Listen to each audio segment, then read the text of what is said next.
Halo, selamat malam semuanya yang sedang menanti untuk dibacakan kembali Rumah Kecil di Rimba Besar dari serial Laura Ingalls Wilder.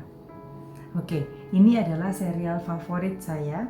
Jadi ada banyak sekali bukunya dan kita baru sampai di buku yang awal. Dan setelah beberapa waktu, ini saya mau bacakan kembali, sudah sampai di episode yang ke-10. Jadi ini chapter 10 di bukunya dari 13 chapter. Oke? Kita masuk di musim panas. Oh iya, buat kalian yang di podcast, kita juga ada di YouTube. Jadi kalian kalau ingin lihat gambarnya, kalian bisa pergi ke YouTube channel saya, Ellen Anastasia, dan kalian bisa melihat gambarnya. Bahkan saya akan menyertakan lagunya kalau ada lagu-lagu di dalamnya. Karena di dalam serial Laura Ingalls Wilder ini, ayahnya Laura yang dipanggil Pa itu sangat suka main gitar, nyanyi. Jadi lagu-lagu yang dimainkan tuh bisa saya cari di YouTube, di Google, di mana-mana. Jadi kalian bisa mendengarkan juga di episode-episode yang sebelumnya. Oke? Ayo kita mulai ya, buat menemani kalian istirahat atau tidur atau mungkin santai. Musim panas. Banyak tamu berkunjung. Kadang-kadang Paman Henry atau Paman George atau kakek yang naik kuda keluar dari rimba besar menemui Pa. Bila ada yang datang, Ma keluar menyambut di pintu dan bertanya kabar keluarga serta berkata, "Charles di ladang." Ma hari itu akan masak lebih banyak dari biasanya. Waktu makan pun lebih lama dari biasa. Pa, Ma, dan tamu mereka berbincang-bincang dulu sebelum kembali bekerja. Kadang-kadang, Ma mengizinkan Laura dan Mary menyeberangi jalan dan menuruni bukit. Berkunjung ke rumah Bu Peterson. Keluarga Peterson baru saja pindah ke daerah itu. Rumah mereka baru dan selalu rapi. Sebab Bu Peterson tidak mempunyai anak kecil yang biasa membuat isi rumah berantakan. Bu Peterson orang Swedia. Dan Mary senang sekali melihat barang-barang yang indah-indah yang dibawanya dari Swedia. Renda-renda, sulaman berwarna, dan benda-benda porselen. Bisa kebayang ya? Menyenangkan rasanya. Oke, saya lanjutkan. Bu Peterson berbicara dengan mereka dalam bahasa Swedia. Dan mereka berbicara kepadanya dalam bahasa Inggris. Kedua pihak bisa mengerti baik, walaupun bahasanya lain.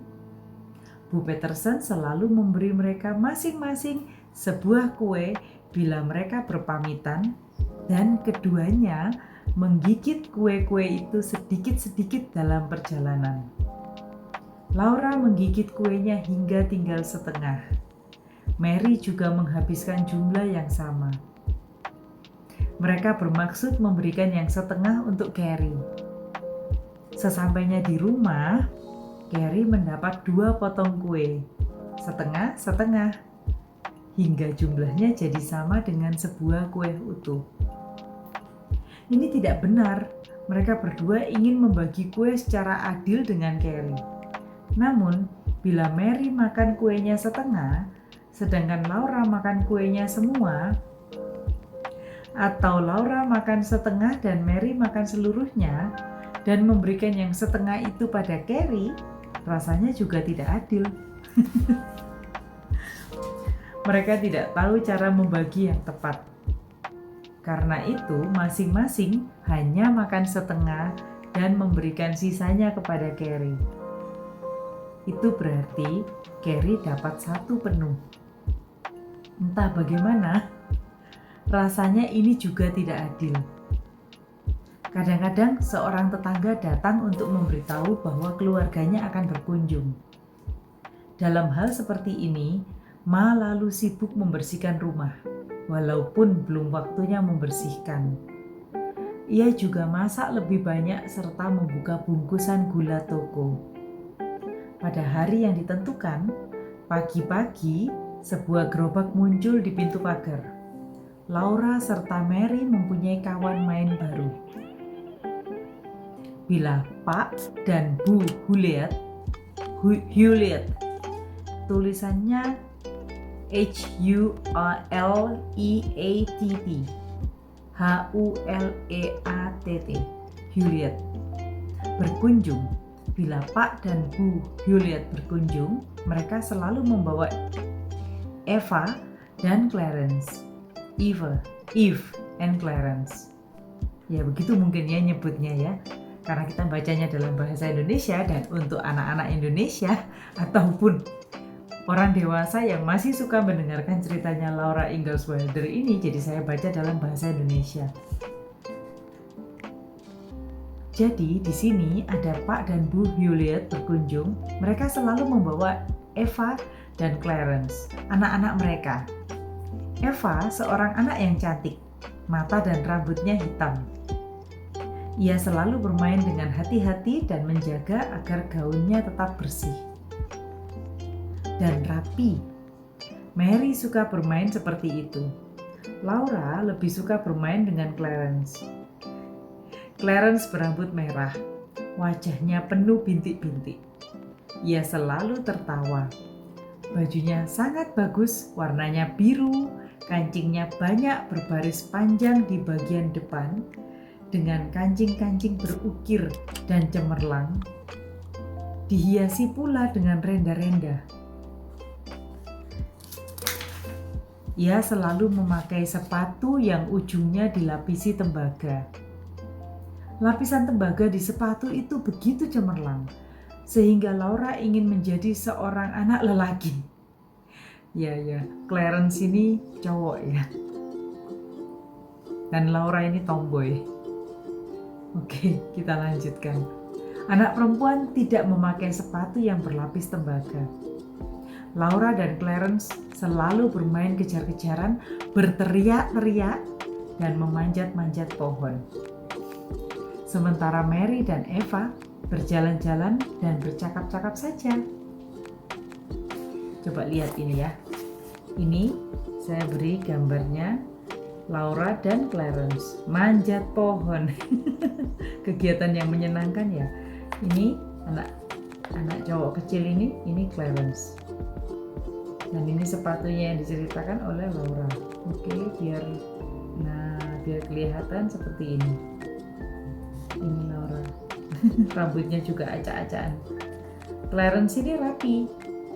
Tapi ya namanya anak cowok ya, manjat-manjat. Lari-lari, teriak-teriak. Menyenangkan. Oke, saya lanjutkan ya.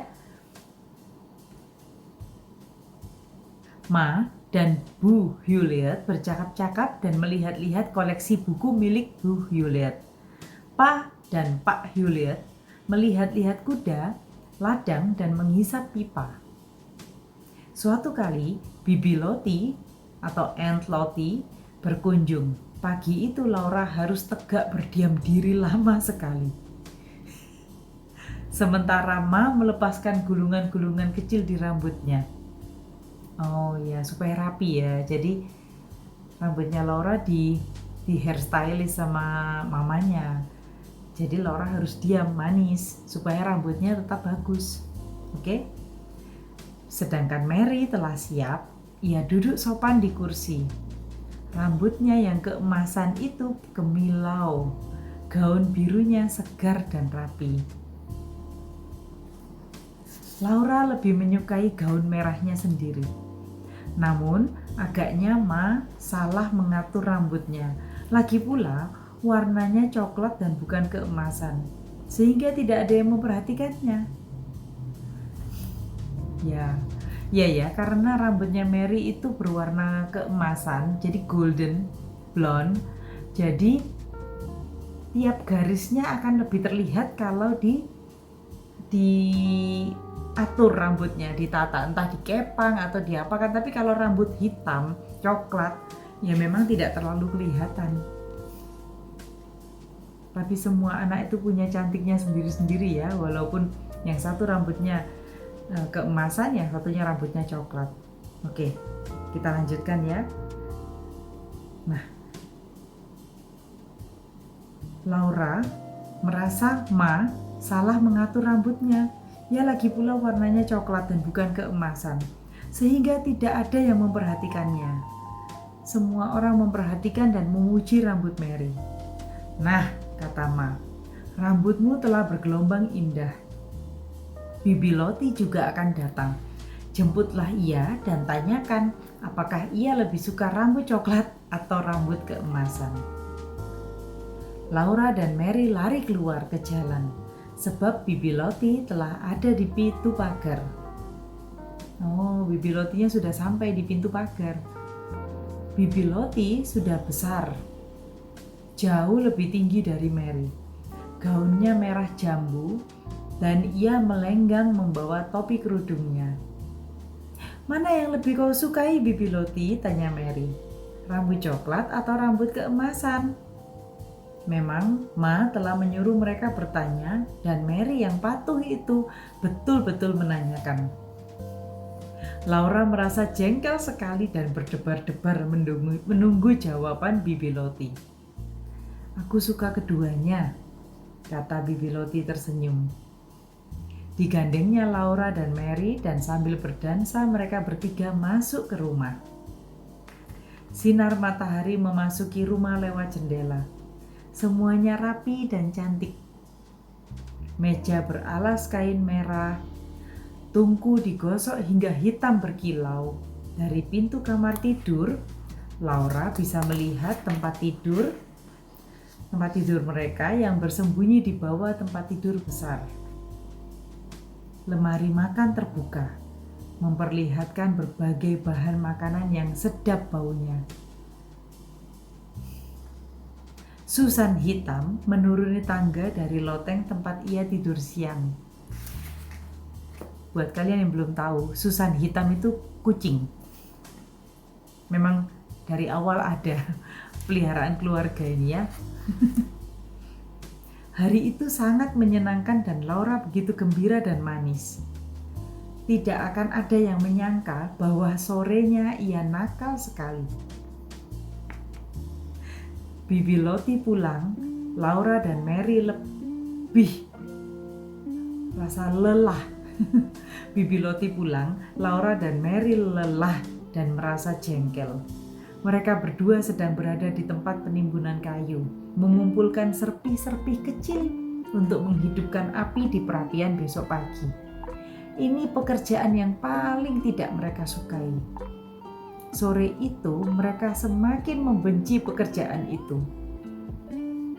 Laura berhasil merebut sebuah serpihan yang paling besar. Mary berkata, "Biar, pokoknya Bibi Lottie lebih suka pada rambutku. Rambut keemasan lebih indah daripada rambut coklat." Sesak dada Laura. Ia tidak segera menyaut, tidak dapat bicara. Karena itu, cepat-cepat tangannya terulur menampar pipi Mary keras-keras. Lalu terdengar suara Pa. "Kesini Laura." Laura mendekat perlahan. Pa tadi duduk di balik pintu dan ia melihat Laura menampar Mary. "Kau ingat," kata Pa, "aku pernah berkata, kalian tidak boleh memukul saudaramu." "Namun," kata Mary. Laura mulai. "Namun," kata Mary. Begitu ya, kira-kira. "Tidak peduli apa kata Mary," kata Pa. "Yang harus kau ingat adalah apa kataku." Pa mengambil seutas kulit dari dinding dan mencambui Laura. Laura harus duduk di kursi di sudut, menangis terseduh-seduh. Sehabis menangis, Laura cemberut. Satu-satunya yang dapat menghibur dirinya adalah kenyataan bahwa Mary harus mengisi panci tempat serpihan kayu seorang diri. Waktu hari telah gelap, Pa berkata lagi, "Kemarilah Laura." Suaranya lembut. Waktu Laura mendekat, ia mengangkat Laura, mendudukkannya di pangkuan dan memeluknya. Laura duduk bersandar di lengkungan tangan Pa, menyandarkan kepala di bahunya sehingga kumis Pa sedikit menutupi matanya. Gini semua beres. Kalian harus lihat ya gambarnya ini. Ini Laura kecil yang dipangku oleh Pa, kemudian menempel di kumis dan jenggotnya Pa.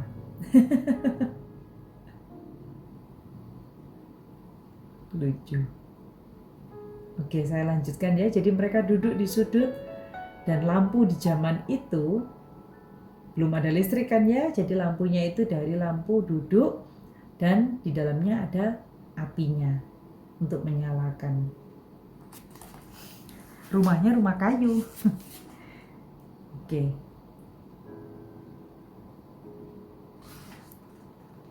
Laura menceritakan kepada Pa mengapa ia tadi menampar Mary. Kemudian ia bertanya, Pa tidak senang rambut keemasan lebih baik daripada rambut coklat, bukan? Mata biru Pa bersinar dan ia menjawab, "Kau lihat sendiri, Laura, rambutku coklat." Laura baru sadar akan hal itu. Rambut Pa coklat, begitu juga jenggotnya. Kini Laura yakin coklat adalah warna yang indah. Dalam hati, Laura masih merasa gembira sebab Mary yang harus mengumpulkan serpihan kayu sendirian. Pada malam-malam musim panas itu, Pa tidak bercerita atau memainkan biolanya. Siang hari musim panas terasa panjang dan Pa harus bekerja sepanjang hari di ladang. Ma juga sibuk terus. Laura dan Mary membantunya menyiangi kebun, memberi makan anak sapi dan ayam-ayam. Mereka juga mengumpulkan telur dan membantu membuat keju. Bila rumput di hutan sudah tinggi dan tebal, sapi mengeluarkan banyak susu. Itulah saatnya untuk membuat keju. Untuk membuat keju, seekor anak sapi harus disembelih. Sebab keju tidak dapat dibuat tanpa suatu zat yang hanya ada di perut anak sapi. Anak sapi yang disembelih harus sangat muda, yang belum makan apa-apa kecuali susu induknya. Sedih ya? Kok jadi sedih ya bacanya? Oke, ya kita ikuti aja ya. Lanjut, oke.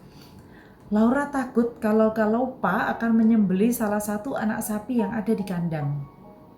Anak-anak sapi itu begitu manis. Yang satu berkulit coklat lembut, yang satu merah. Bulunya begitu lembut, matanya besar. Laura selalu berdebar-debar tiap kali Ma mengatakan akan membuat keju. Namun, ternyata Pa tidak menyembelih anak sapinya. Kedua anak sapi itu betina, yang kelak dapat menghasilkan susu dan anak sapi lagi. Karena itu, Pa pergi ke rumah kakek dan Paman Henry untuk membicarakan hal membuat keju tersebut. Paman Henry berkata ia akan menyembelih salah satu anak sapinya.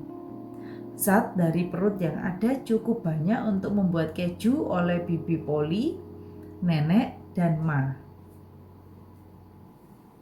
Pa pergi lagi ke rumah Paman Henry dan kembali dengan membawa sejumlah zat dari perut anak sapi. Zat ini terdapat pada lapisan dalam dinding perut anak sapi. Bagian perut inilah yang dibawa Pa. Berbentuk kulit yang putih kelabu berjumbai-jumbai dan kasar di bagian dalamnya. Malam itu, Ma menyisihkan susu sapi. Ditaruhnya susu itu dalam panci-panci. Pagi harinya, Ma mengambil kepala susu yang terkumpul di permukaan susu dan disimpannya untuk dibuat menjadi mentega. Ketika susu yang diambil di pagi hari itu telah dingin, Ma mencampurnya dengan susu tadi malam, lalu dipanasi di atas tungku. Isi perut anak sapi itu dibungkus dengan kain yang dibasahi air panas. Susu di atas tungku telah panas. Ma memeras isi perut anak sapi tadi dan mengumpulkan air perasannya. Dituangkannya ke dalam susu. Diaduknya campuran itu dan ditaruhnya di tempat hangat di sisi tungku. Tidak berapa lama kemudian, campuran tersebut mulai mengental dan mengeras. Ma mengiris-iris larutan yang mengental tadi dengan pisau panjang menjadi kubus-kubus. Dibiarkannya beberapa lama hingga dadih susu betul-betul terpisah dari air susu. Kalian bisa membayangkan nggak ya? Saya berhenti sejenak, pause. Cerita ini menurut saya sangat keren kalau dibayangkan. Jadi bisa kebayang nggak ya cara membuat keju? Seperti itu. Ada yang pernah melihat cara membuat keju? Semoga ada ya. Karena ini asik sekali nih ya kalau dibayangkan. Jadi bagian dari perut anak sapi tadi dibungkus dengan kain dan diberi air panas, dibasahi air panas, kemudian diperas. Jadi dapat sarinya, dicampurkan dengan susu yang diletakkan di panci-panci tadi yang sudah dipanasin. Nah, kemudian diaduk campuran air dari perasan itu, kemudian ditaruh di dekat tempat yang hangat. Tapi lama-lama cairannya mengeras, mengental, kemudian dipotong-potong bentuknya cube. Dari situ sudah mulai kebayang itu jadi keju. Nah, kemudian dibiarkan hingga lapisan atas susu, dadi susu itu maksudnya yang di bagian atasnya yang mengental menggumpal itu terpisah dari susunya. Jadi susu ada yang encer, ada yang jadi dadih. Nah, dadih itu yang mengental itu. Waktu sudah betul-betul terpisah dari air susu, semua dituangnya ke atas sebuah bentangan kain sehingga semua air susu menetes ke bawah, terpisah dari dadinya.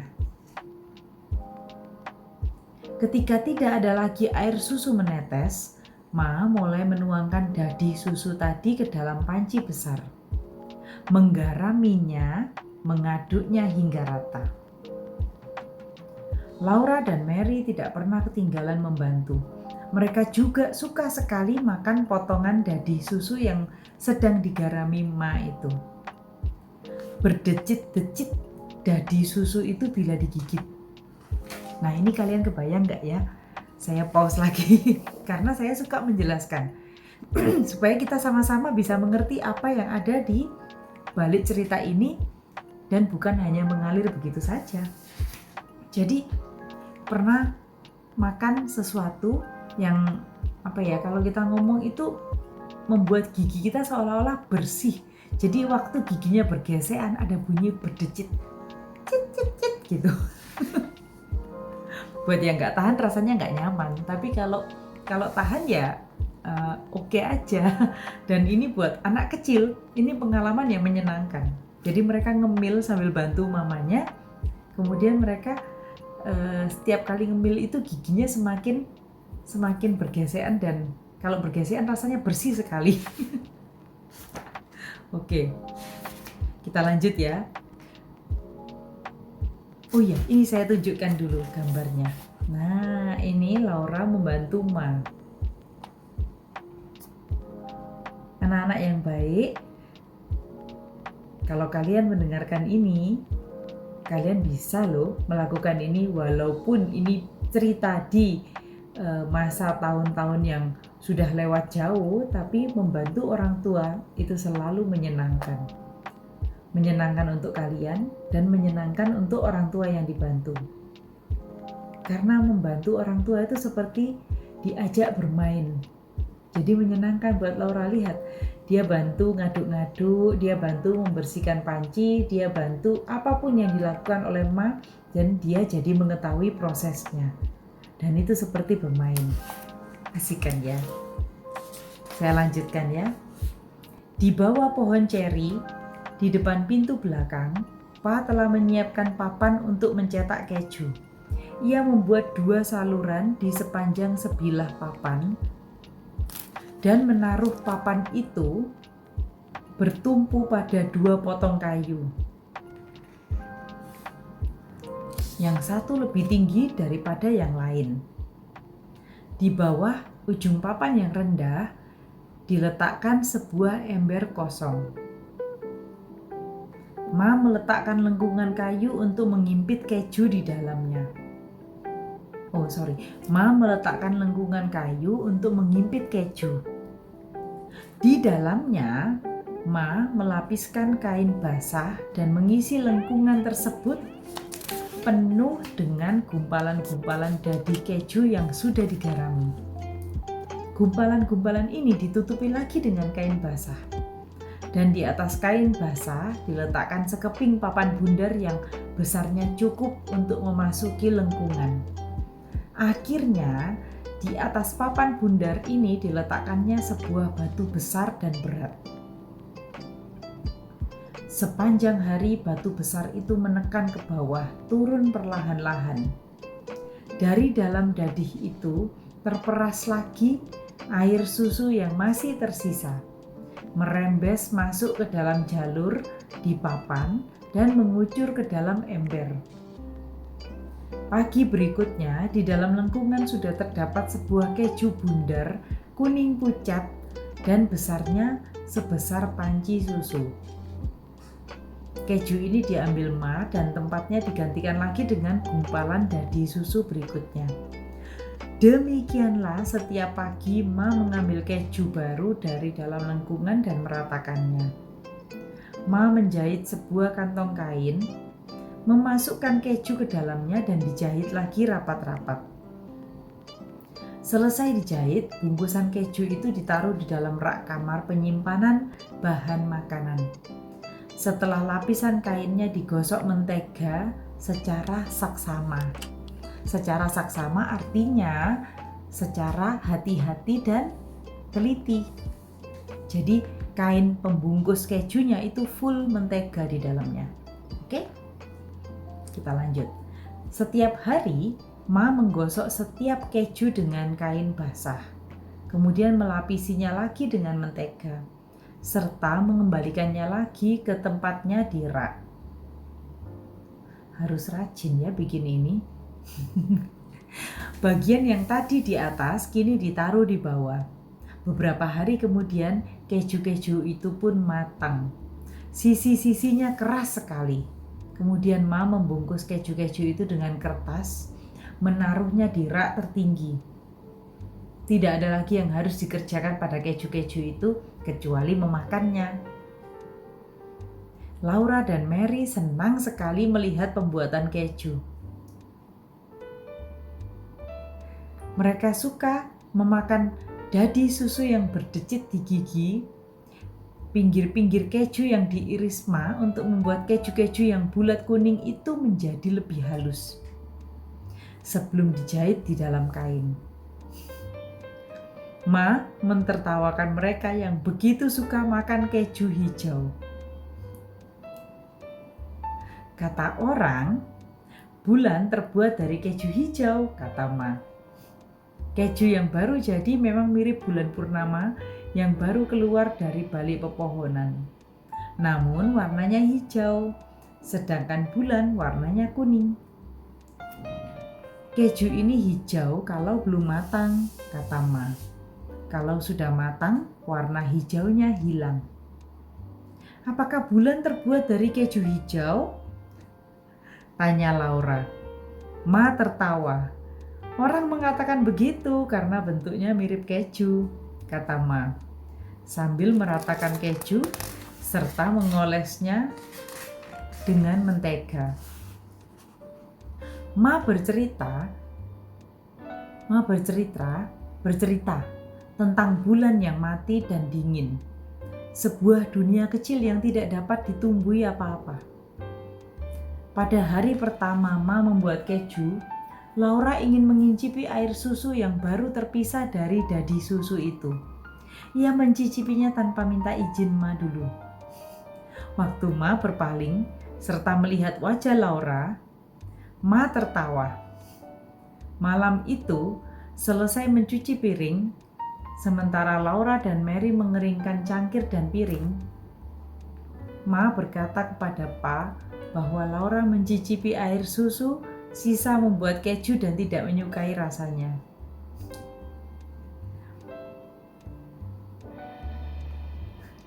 Kau tidak akan mati kurus kering karena terpaksa minum air susu keju seperti si tua Grimes yang minum air susu keju buatan istrinya. Nah, ini cerita. Saya tunjukkan ya, ada gambarnya lagi nih. Ini si tua Grimes atau Grimes yang dibilang tadi, yang kurus sekali. Ini ada pohon-pohon miring-miring seolah-olah terbang, dan ada rumah-rumah. Ya terbang sungguhan ini kayaknya orang tua ini. Ayo kita dengarkan ceritanya ya. Laura minta agar Pa bercerita tentang si tua Grimes atau Grimes. Begitulah, walaupun Pa terlalu lelah karena bekerja seharian, ia mengeluarkan biola dari kotaknya dan bernyanyi untuk Laura. Ini lagunya. Si tua Grimes telah mati, orang tua yang baik hati. Kau tidak akan melihatnya lagi. Ia biasa memakai jas kelabu yang sudah tua. Di depan kancingnya dikancingkan semua. Istri si tua Grimes membuat keju dari susu tidak berkepala. Si tua Grimes meminum air susunya.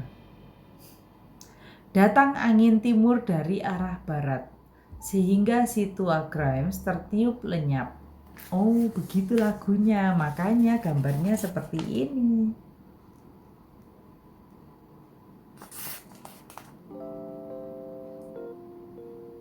Ini. Oke. Begitulah ceritanya, kata Pa. Istri si tua Grimes seorang yang sangat kikir dan jahat. Kikir itu apa, ayo? Tahu nggak? Kikir itu artinya pelit sekali. Beda ya. Pelit itu berarti orang yang punya kebutuhan atau ingin atau apapun tapi tidak akan mengeluarkan apa-apa untuk memenuhi kebutuhan atau keinginannya itu. Demikian juga terhadap orang lain. Itu namanya kikir. Beda dengan orang hemat. Kalau hemat, kalau memang dibutuhkan, dia akan mengeluarkan usaha atau biaya atau apapun yang dibutuhkan untuk kebutuhan itu. Tapi kalau hanya keinginan, tidak. Itu namanya hemat. Jadi ini orang yang sangat kikir dan jahat. Katanya itu tentang istri si tua Grimes. Kalau saja ia tidak begitu kikir, pastilah masih ada sedikit kepala susu di air susu yang diminum si tua Grimes, sehingga cukup untuk membuatnya hidup terus. Namun karena kepala susunya telah habis,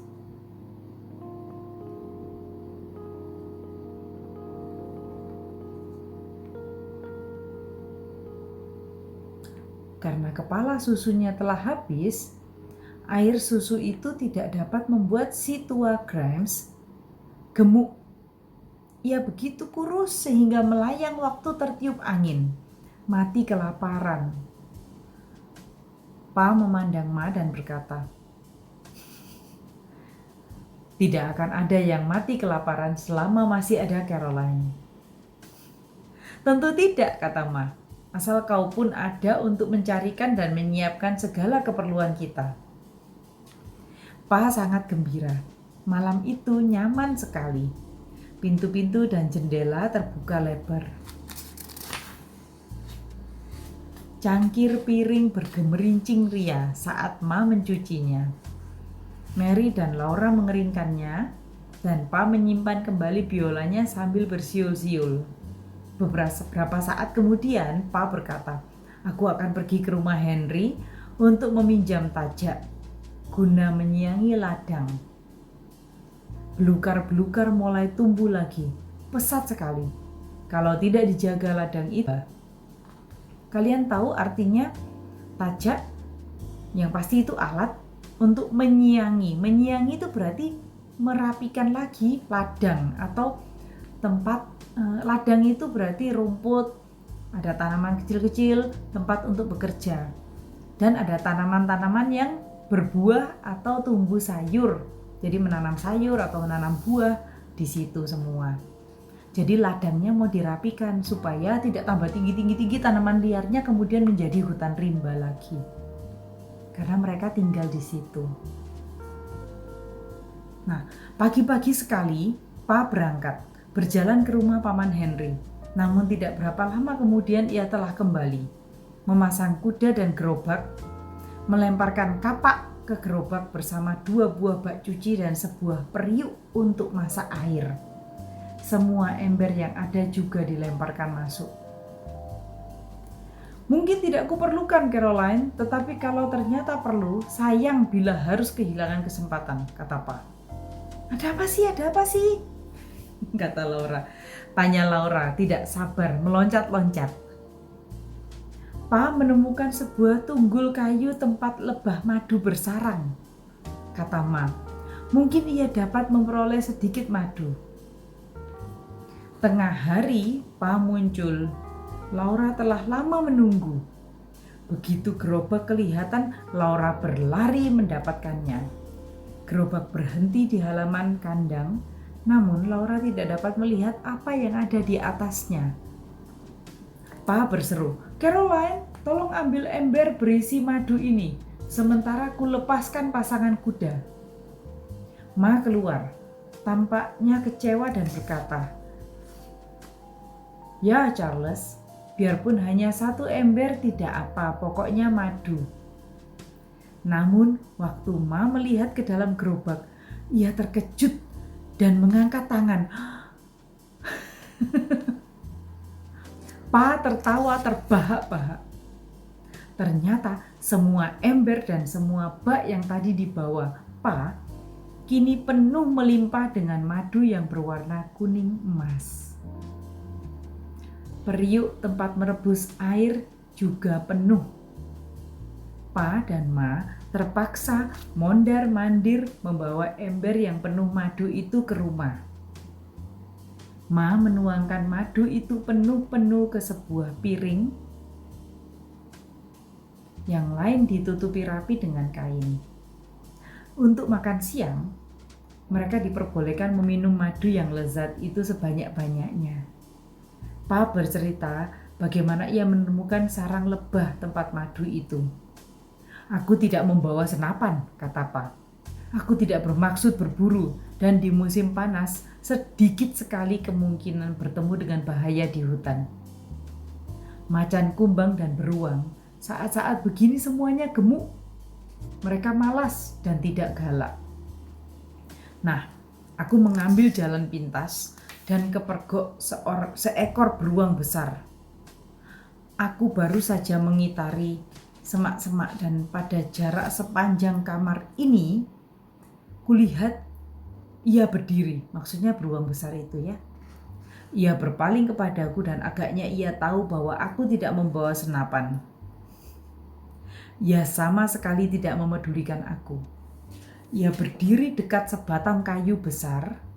Lebah mengerumuninya. Mereka tidak bisa menyengatnya sebab bulunya begitu tebal. Dengan mudah ia mengibas mereka dengan kaki depannya. Aku mengintainya terus. Ia memasukkan 1 kaki depannya ke dalam batang pohon di depannya, dan kaki itu ditariknya keluar, basah kuyup dengan madu. Dijilatinya kaki itu, kemudian dimasukkannya lagi. Sementara itu, aku mencari-cari dan menemukan sebatang tongkat besar dan berat. Aku ingin mengambil madu itu untuk diriku sendiri. Aku membuat suara ribut, memukulkan kayu tadi ke pohon dan bersorak-sorak. Beruang itu begitu gendut hingga ia hanya menaruh kedua kaki depannya ke tanah. Jadi kaki yang tadi buat ngambil madu, itu karena beruangnya begitu gendutnya kakinya cuma diturunkan. Kemudian beruangnya pergi jalan pelan-pelan, pergi melenggang. Dari kejauhan, aku mengejarnya, membuat berisik agar ia berjalan lebih cepat, lebih jauh dari pohon bermadu itu. Kemudian aku cepat-cepat pulang mengambil gerobak. Laura bertanya bagaimana Pa mengusir lebah dari rumah mereka serta mengambil madunya. Mudah sekali, kata Pa. Ku ikat kuda-kuda agak jauh di tempat yang aman dari serangan lebah, kemudian ku kapak pohon bermadu itu hingga roboh dan ku belah. Apakah lebah-lebah tidak menyengat Pa? Tidak, kata Pa. Lebah tidak pernah menyengatku. Batang pohon itu di dalamnya berlubang dan dari ujung atas sampai ke dasar lubang penuh dengan madu. Agaknya telah bertahun-tahun lebah-lebah itu menyimpan madu di situ. Sebagian memang sudah terlalu tua dan warnanya gelap. Namun sisanya cukup baik dan bersih serta cukup banyak sehingga bisa kita gunakan untuk waktu yang sangat lama. Laura kasihan pada lebah-lebah itu. Katanya, mereka bekerja keras tiap hari. Kini madu mereka hilang. Namun, Pa berkata masih banyak sisa madu untuk lebah-lebah itu. Di dekat tempat itu ada sebatang pohon lain yang besar dan berlubang pula. Cukup bagus untuk rumah mereka yang baru. Kata Pa, sudah waktunya mereka pindah ke rumah baru. Lebah-lebah itu akan membawa madu yang disisakan Pa ke rumah baru serta membuatnya menjadi madu yang segar dan baru. Tidak akan ada setetes madu pun yang terbuang percuma. Sebelum musim dingin tiba, mereka sudah mempunyai persediaan madu yang cukup banyak. Sampai di sini dulu chapter 10 atau episode yang ke-10 dari Rumah Kecil di Rimba Besar, serial Laura Ingalls Wilder. Bagus sekali ya ceritanya hari ini. Kita kasih batas chapter 11 atau chapter yang ke-11 akan dibacakan beberapa hari lagi. Oke. Terima kasih buat teman-teman yang sudah mendengarkan podcast atau menonton YouTube-nya. Semoga bisa jadi berkat yang menyenangkan buat kalian, sama menyenangkannya seperti buat saya Ellen di sini. Jangan lupa buat kalian yang sudah mendengarkan untuk mendukung supaya saya tetap semangat menciptakan video-video untuk bercerita, membagi cerita-cerita yang cantik, yang bagus, yang menginspirasi, yang menyenangkan, yang menarik untuk didengar. Kalian subscribe atau follow di podcast saya. Dengan begitu saya akan tetap semangat untuk terus berkarya, untuk terus membacakan buat kalian. Terima kasih. Selamat malam, selamat beristirahat. Sampai ketemu lagi. Sehat selalu ya. Bye-bye.